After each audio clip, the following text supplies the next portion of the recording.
Remove lang. At least sa camera yung mga outfit. Ready mo yan?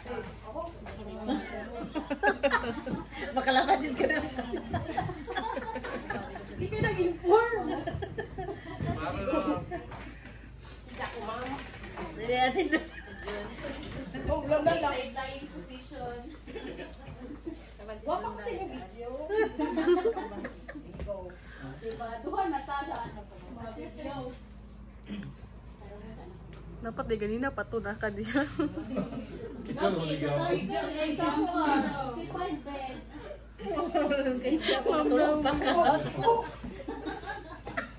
Okay, so assuming the affected side or the weak side of our patient is left side, no? Pag asa man gud ang wheelchair, dito na siya nakaposition. Pag lying position pa. Pag nakahigda pa inyong patient, kung asa ang weak side ni patient, dito na i-position inyong wheelchair. Para pag turn into sitting position ni patient, ang mo face sa iyang wheelchair, ang strong side. Okay? Muna to ang timanan. Okay? So position your wheelchair, dapat naka-angle siya, no? To prevent na dili siya mabang sa iyang or maigo sa iyang footrest. So, put on brake. Assuming na lang, no? Malihok mo doon itong patient. Ay, itong wheelchair, hindi na brake. Put on brake. Footrest up. Then, ready to transfer na si patient. So, again, since we have patients, so kailangan introduce yourself, then explain the procedure to your patient na mag-transfer siya. No? For instances, na siya yung mga activities or mga laboratory for that day, so need you i-transfer si patient. Ready? Dependent ko mo, dependent. Dependent ka. Pero paralyzed side lang. Nakay paralyzed. So, hindi mo paralyzed side. O, yan mo. Dapat hibig ko Paralyzed pa naman ka. Okay, so introduce or explain the procedure. So, good morning ma'am, or good evening, good afternoon. So, I'm Mary Ann Gomez. I'm here to transfer you from your wheelchair because you have scheduled laboratory for today. Okay? Okay. So, nag-yes si ma'am. So, we will remove the top sheet. No? We will fan-fold the top sheet. There is a foot part.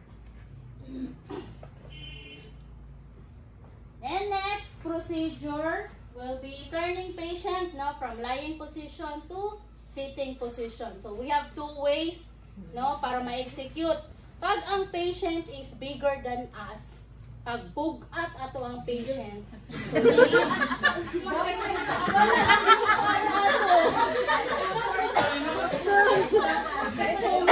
kung bugat atong patient, so the strategy will be upper first or isa ka una ang iyahang upper body bago ang iyahang lower body.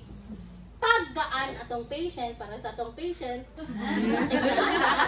so, simultaneous na siya pag position or pag-execute. So, meaning sa simultaneous, pagsaka sa iyahang lawas, automatically down po ang iyahang lower part o iyahang leg part. So, mo nang simultaneous pag gaan ang patient.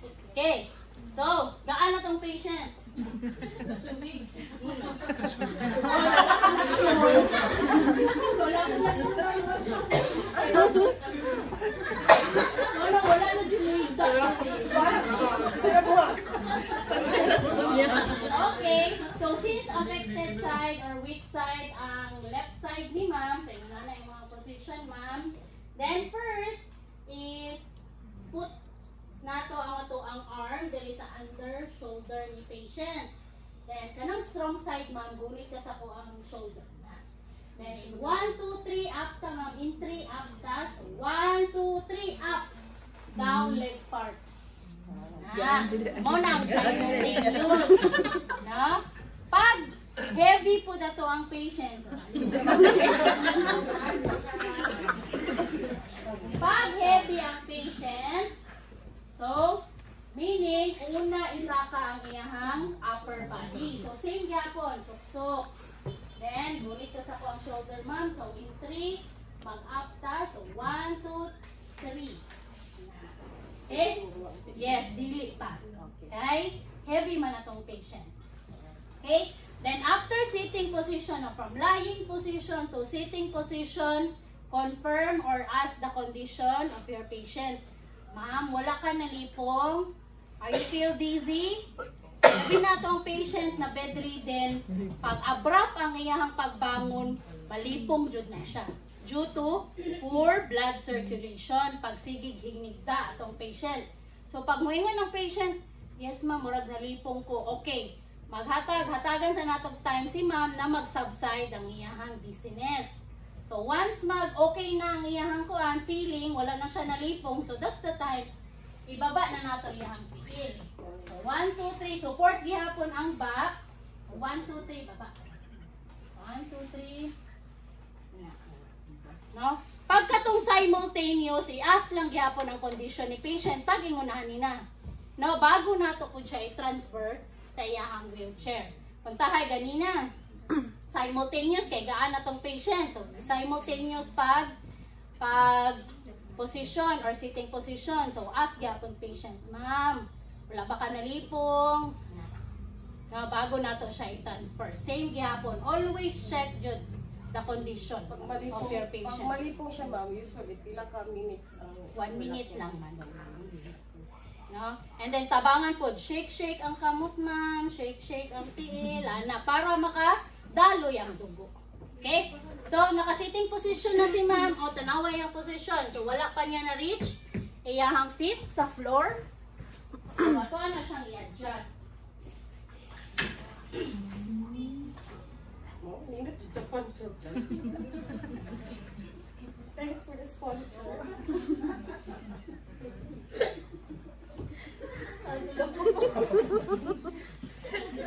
Shopping na lang. Sige lang. So, kung di na jud gihapon maabot ang iyahang level, don't worry, no? Ang purpose lang man diya, at least mag-level ang iyahang wheelchair o ang iyahang bed. I-reposition lang na nato si patient para may nana na siya. Matungkad niya iyahang floor. Okay? So, first to move the weak side. So, basta ma'am. So, meaning, di ba, ingon-ani man ang paglingkod ni patient. Fully sitting position.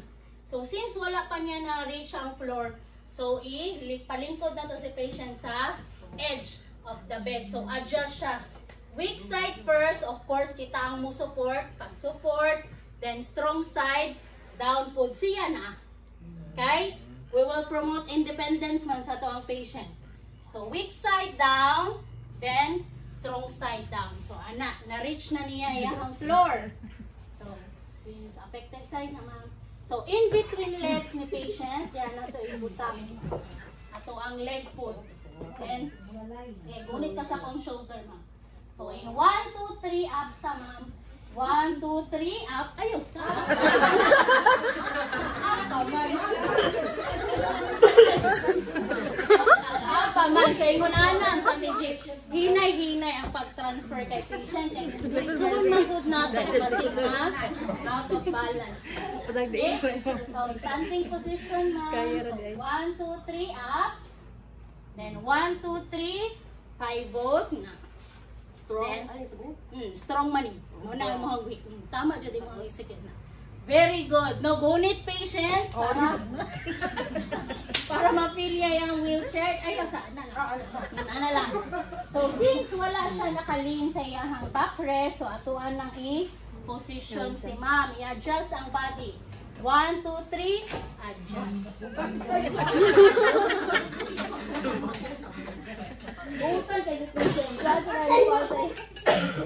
Okay, so make sure na kalin ang back ni patient sa backrest. Then after that, of course, ikuan na nato iyahang foot. Butang sa footrest. Once done, pwede na nato unbreak, then ihatod na to si patient kung asa man iyahang schedule. Then, okay, done na. Okay, balik kayo sa. Balik sa ta. Balik ko. Paralyzed ka rin isa. Na. So, done with laboratory. So, balik si patient sa iyang bed. So, wheelchair Break. to bed. So, put on brake. Put down. Down, up. Footrest up. Then, same process gapon. In between legs. Then, gunit ka sa kuha, ma'am. Then, 1, 2, 3, up. 1, 2, 3, turn. 1, 2, 3, sit down. Then, paghigdaan na, simultaneous na. Kay gaan man atong patient. So, gaan atong patient. Ay,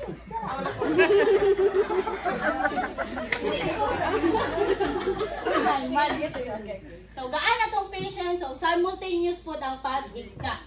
So, support ang iyahang leg part. So, gunit ka. 1, 2, 3, lying position ka. Okay? Pag heavy ang patient, so, balik ka sitting position. Balik sa likod. Balik na. Pawisan kasi mo mo. Sisigo. So, pag heavy ang patient, unahon sa ugsaka ang leg part. So, 1, 2, 3, up, then body down. Then down. Different.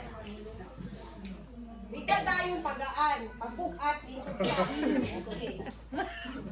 Hinay-hinay jud ang paghigda, hinay-hinay po ang pagsaka pagbugat atong patient para dili magsakit atong leg.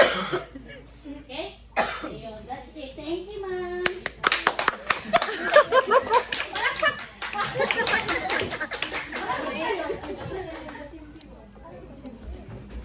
Sige lang, okay? Oh, mamayat mo dito. So, ayun ana. Then, ang ato ang patient is depende na sa iyang profile or sa iyang lagi katong iyang profiling kung duha ba ka caregiver ang mo-assist sa iya or isa lang ba. So always check. No, pag tanaw na ito kay patient, bugat na kayo ni. Ako ra ni isa. Nya pag tanaw dahil dito duha ka